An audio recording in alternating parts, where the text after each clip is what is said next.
নমস্কার বন্ধুরা, Annapurna kitchen cook and daily লাইফে আপনাদের সবাইকে জানাই স্বাগতম।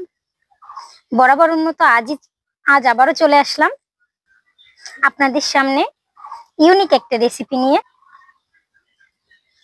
হেলাঞ্চা শাক। এই শাকগুলো কিন্তু বাড়ির চারপাশেই পাওয়া যায়, পুকুরের ধারে, জমিতে, কিংবা যাদের ঘের আছে তাদের ঘেরের পাড়েও পাওয়া যায়। এই শাকগুলো কিন্তু খুবই উপকারী।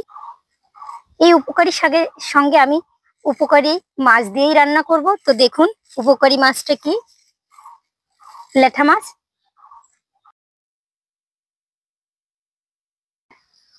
দেখুন বন্ধুরা, কত তাজা শাক।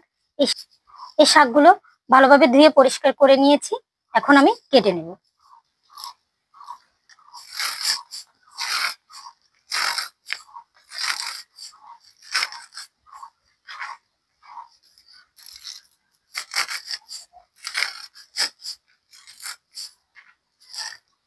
শাকগুলো একটু কুচি কুচি করেই কেটে নেব, খুব বেশি কুচি করব না, আবার বড়ও করে কাটবো না। বন্ধুরা, শাকগুলো আমার কাটা হয়ে গেছে। এখন আমি একটা ঝুড়িতে তুলে নেব।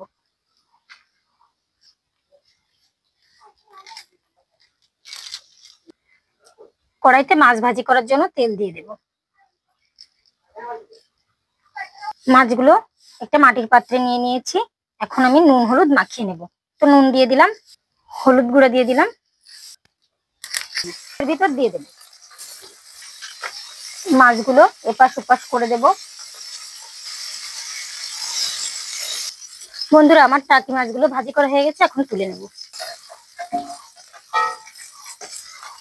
তো আমি আজ হেলাঞ্চা শাকের শুক্তো করব। তো মাছ ভাজি করা তেলেই আমি সরিষা ফোড়ন দিয়ে দেব।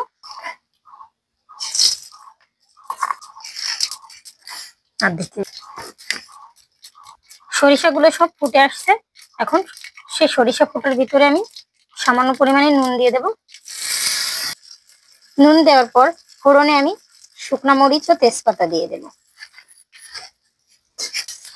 এবার আমি সেই হেলাঞ্চা শাক দিয়ে দেব।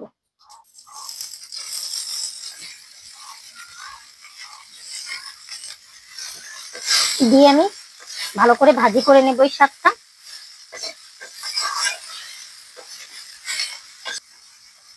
শাকটা একটু নিরাশ হয়ে আসলে আমি তেল দিয়ে দেব ভালো করে ভাজি করার জন্য।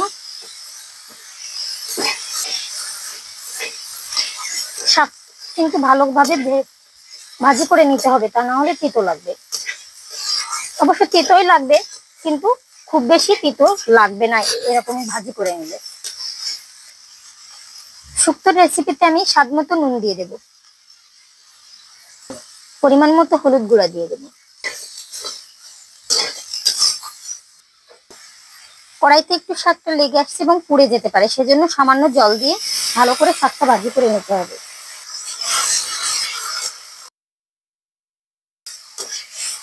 দেখুন বন্ধুরা, শাকটা কিন্তু এভাবেই ভাজি করে নিতে হবে। খুব ভালোভাবে আমার ভাজি করা হয়ে গেছে। এখন আমি পরিমাণ মতো জল দিয়ে দেব।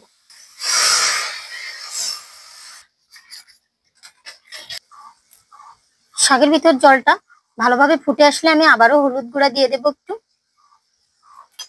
কালারের জন্য। এবার ভেজে রাখা টাকি মাছগুলো দিয়ে দেব।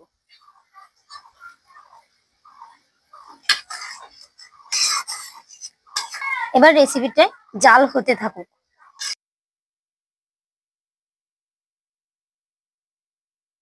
বন্ধুরা, হেলাঞ্চা শাকের আমার এই স্বাস্থ্যসম্মত রেসিপিটা তৈরি হয়ে আসছে। আমি এখন নামিয়ে নেব। বন্ধুরা, আমার এই স্বাস্থ্যসম্মত হেলাঞ্চা শাকের রেসিপিটা আপনাদের কার কেমন লেগেছে কমেন্টে জানাতে ভুলবেন না। আমার এই রান্নার রেসিপি ভালো লাগলে চ্যানেলটিকে সাবস্ক্রাইব করে আমাদের পাশে থাকবেন।